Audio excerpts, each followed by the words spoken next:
Okay, I want to show you something that's interesting. Here you can see the humidity is 62.1%, which is still pretty high. For a crawl space, it's actually going down just a little bit. But watch what happens when I shove it up in the fiberglass. See, it's tips testing the air.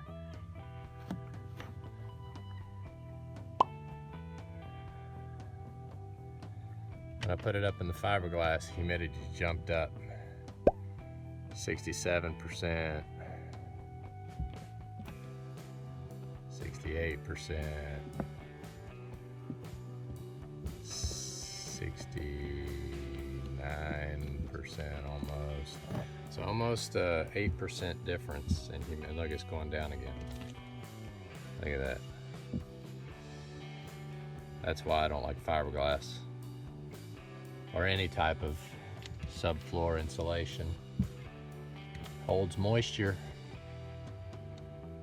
Hey, I'm going to show you another situation you can do with the general moisture meter. First of all, you want to put it on hardwood. See how it says 13% below the fiberglass? See that? Watch this. 18% above the fiberglass. Hear the beeping?